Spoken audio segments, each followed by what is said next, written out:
Hello and welcome to A Little Crafting. My name is Annie and this is my bi-weekly podcast where I talk about all of the things that I've been making over the last couple of months, which mostly consists of knitting, weaving, yarn dyeing and sewing as well. So quite a few things that I keep myself occupied with.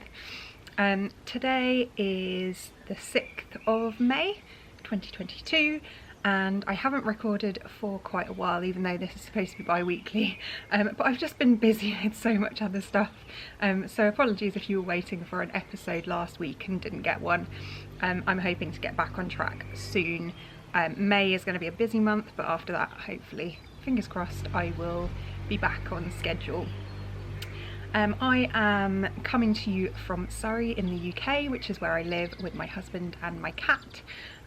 My cat is called Susie and she might join us in a minute. I'm keeping an eye on her to the left. She's probably annoyed because I'm recording from her chair, as in the camera is attached to it and I've got my notes and things in front of me. So we'll see if she decides to jump on mine and sit behind me. Yes, and then if you want to follow me on social media, I am a_little_crafting on Instagram and Ankiwoo on Ravelry, and I'll pop that just below just so that you can see where you can find me. So without further ado, let's talk about what I'm wearing, and this is the Spring Sorrel by Wool and Pine. I knit this last year and I used 3 different yarns. So actually the top one is a BFL DK from Riverknits, and the grey that I've got on the sleeves and also on the bottom ribbing is also a Riverknits BFL DK yarn. And the middle colour here is Industrial Kingfisher by Stranded Dye Work, and I think Castaway DK has been discontinued, so it's now Merino DK instead. But yeah, I knit this last year, really happy with it.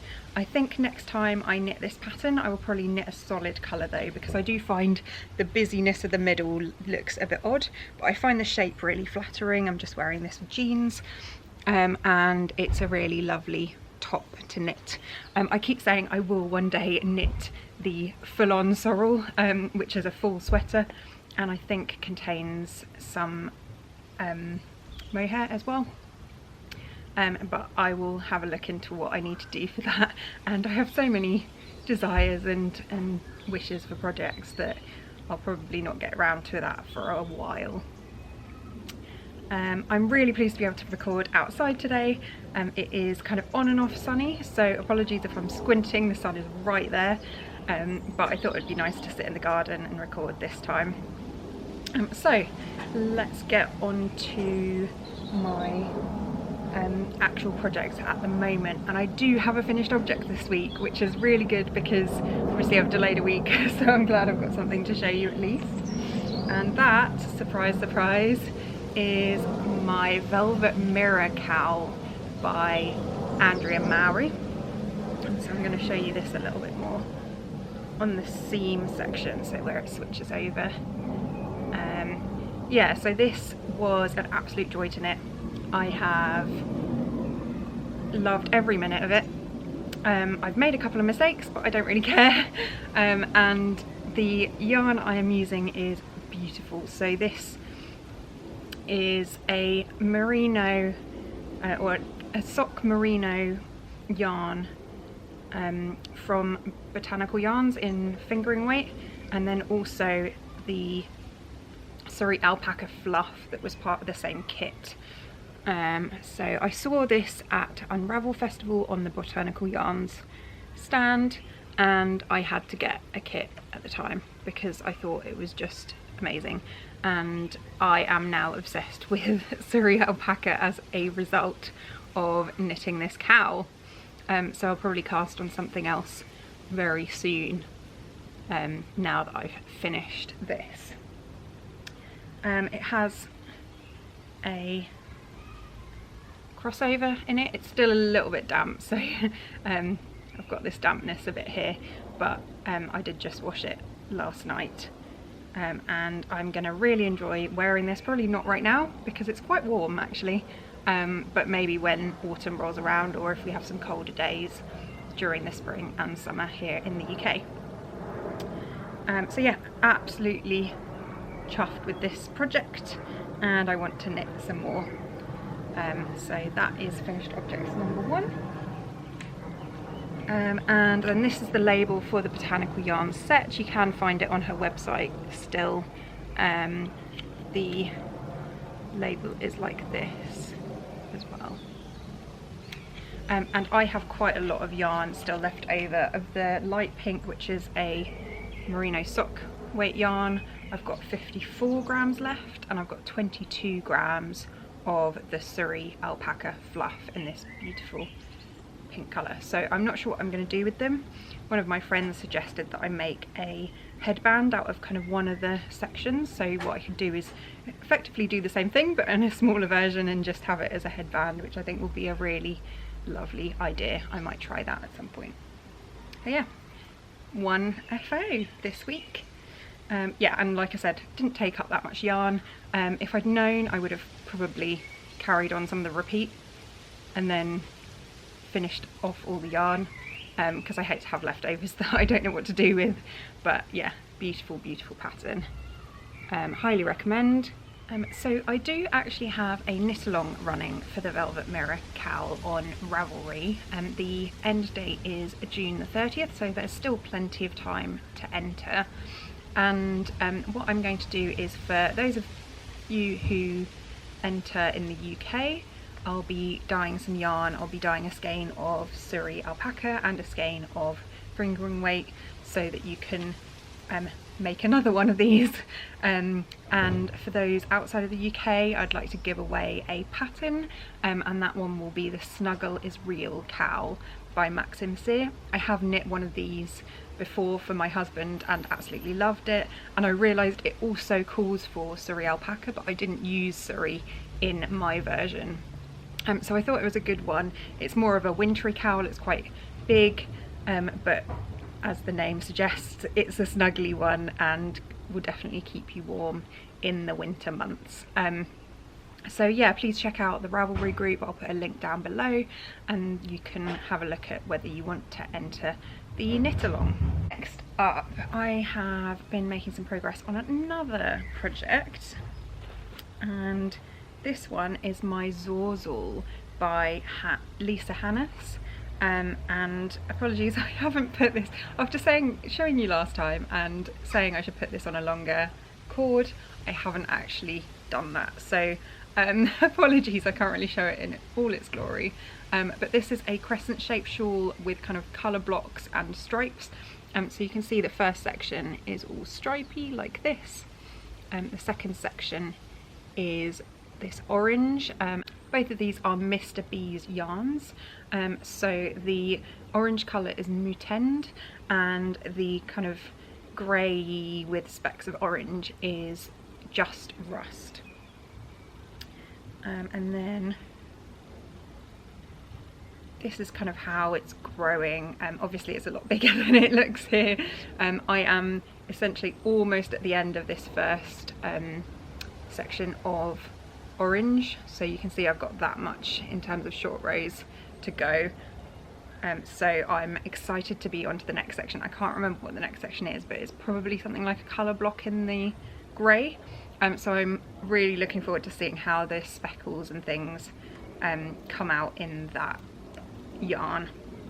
The grey Just Rust looks like this if you want to have a look. So yeah, there's nice rusty bits within the grey colour, which I thought would go really well. I am knitting this on 3mm needles, which is probably smaller than the pattern calls for. But what I was hoping for with this shawl is, I'll show you, is to have something that's really wearable, and I really like crescent shaped shawls. This will be a much lighter one than any others that I have at the moment, so I can just chuck it around my neck, wrap it around, and it'll keep my neck warm when it's a little bit chilly outside. A friend of mine has knit a couple of these and she says they're just so useful to have, just to chuck on if you have some bright colours in it. It looks really nice, but also with muted colours too. So it's, yeah, a good wardrobe staple basically.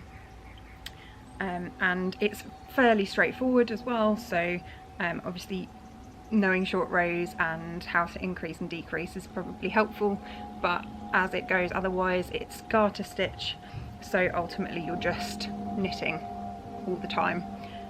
So that's quite a relaxing knit in general because of that. Yeah, so that is where I am with that one. I think it will still take me quite a while to get to the end because obviously it's growing outwards. So I've done kind of a small section here, then I've got an extra section there, and then it will get bigger as I go, like crescent and triangular shawls often do. But yeah, I'm keeping that in my quince pie bag. She's a lady on Etsy, and I am a little bit in awe of the round bottom bags because I tried to do a round bottom bag recently and it was really difficult and I actually gave up and went for a box bottom in the end. So yeah, I'd love to know if anyone does do a lot of sewing and has any tips for how to do a round bottom on a bag. Let me know what you think, because it might help me. I had a big fail and then just went, I give up with this, because I got a bit stuck. So yeah, this one's super neat. I just don't, yeah, I'm a bit in awe at round bottom bags now as a result of having a go myself. Anyway, I digress. So that is one project that I've been working on, and unfortunately I've only been working on little things recently, so the sweaters are a little bit on hold at the moment.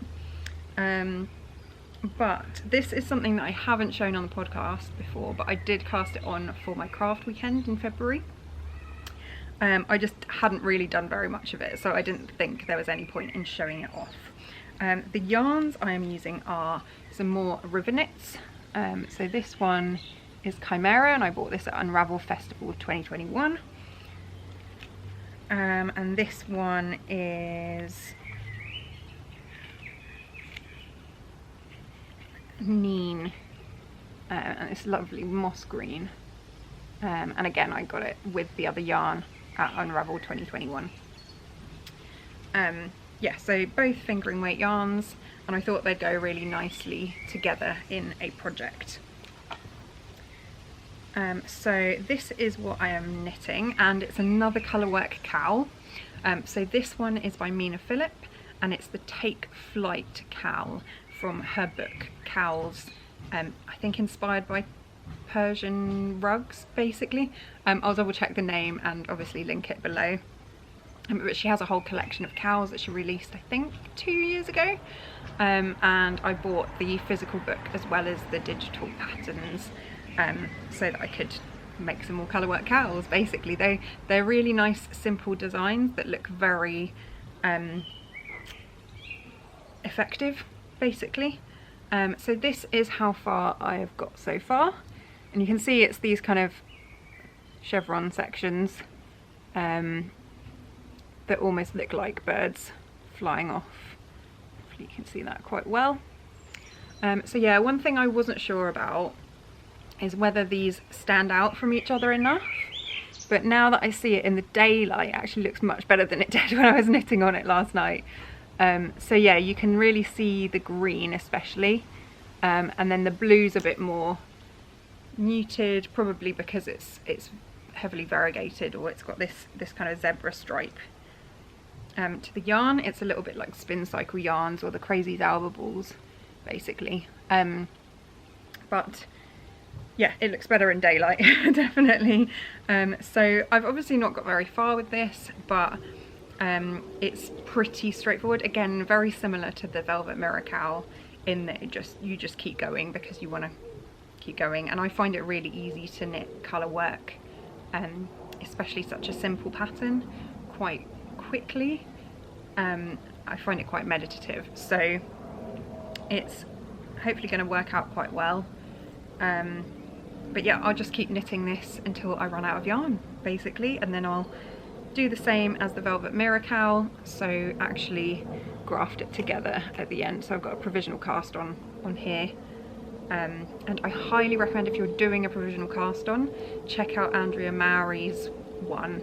She does it in a different way. She does a crochet cast on but straight onto the needles, and it's great. Much easier than doing a crochet chain and then trying to figure out where to put your knitting needle in terms of the holes. So yeah, that is that one. I am knitting this on 3mm needles as well, which are obviously my go-to, so I think I must have bought some more because I kept using them for things. So I use higher sharps because they're kind of the best needles that I've found, and I have an interchangeable set. This is in my Clara Rose Crafts bag, which is a Marauders Map one. I love this one so much, especially because I chose to add some handles, and yeah, I have a few Clara Rose Crafts bags that I use, but this is my favourite. It can hold quite a lot of yarn, so this is definitely not full, as you can see, but yeah, well made, covered in fluff because of the cat obviously, but yeah, I recommend these for kind of like a big shawl project or something like that. So I'm going to pop these back on the table so that they can be in view. Clanky. So that's essentially all the knitting that I've got up to at the moment, but last weekend, I think it was Sunday the 1st of May, I went to an open day at the farm where the Little Grey Sheep Co, or sorry, the Grey Sheep Co is based, and basically it was just a lovely day. I went with my craft group. We had 8 of us in total, I think, and we got to look at some lambs and be chilled out, knitting, having cake and tea, and then we also had a preview of sort of the machinery and how that all works in terms of processing wool and getting it to the point where it's spun up into yarn. They had a shop there as well for all of the the Grey Sheep Co yarns, and obviously therefore I had to buy some. But it was really interesting to see all the machinery, to have everything explained, you know, even things like how they keep the sheep, how they make sure that they're happy and healthy, how the sheepdogs collect them together, and yeah, we saw some really cute little lambs as well. Obviously this is the season. They have Gotland sheep and also I think a merino mix, and it's fascinating to hear people talk about the DNA and how they can create breeds with kind of breeding different sheep together. So they mentioned that they're trying to create a black, I think actually a black Stein. That's what the sheep are called. They're called Steins, but I think they're a mix of merino and something else. But they're trying to create a black Stein by breeding the Gotland with the Stein in a certain way, and they talked about the genetics, and basically what they want to do is create a soft black yarn, which doesn't really exist, or kind of a dark yarn, because a lot of the time the dark hair or the dark wool is coarser. So I did get a handful of things, and there was a £15 kind of bucket of everything. You could fill up a bag and then take away whatever you could fit in the bag, basically. And I picked up quite a few little minis. So this lovely green. And I don't really know what yarns these are, whether they, I imagine they're from the sheep, but yeah, that's a lovely one.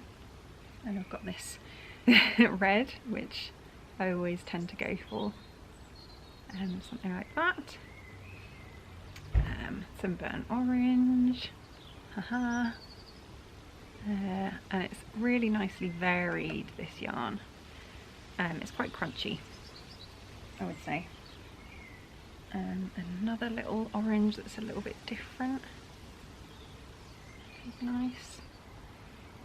a couple of pinks, so they're slightly different from each other. And then a very small amount of navy blue and green. And apologies for my nails, I realised I forgot to remove the nail polish earlier. So yeah, that was lovely. I also, and sorry for the crinkling, I also got some Stein fleece because I'm attending a spinning class next week, so I thought I'd get some fleece. And I don't know if you can see that, but it's lovely kind of watercolour colours, and this is the Stein fleece, so it'll be that lovely soft yarn. And I got an array of buttons as well. So this is from textilegarden.com. And I need some buttons for a skirt that I'm trying to make. So I got a couple of wooden ones. So this light wood. Okay. And the dark wood as well. There you go. So I got a whole load of those, and I keep forgetting to buy buttons, so I'm really pleased that they were there. My friends also thoroughly enjoyed themselves, and I'd recommend you go if you're nearby and get a chance. They're in Hook, which is in Hampshire, which is not far away from where I live. So it's really nice to spend the day there, chill out,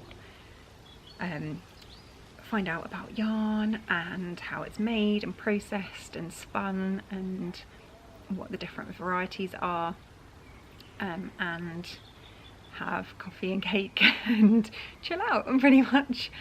So highly recommend that you go if you do get a chance.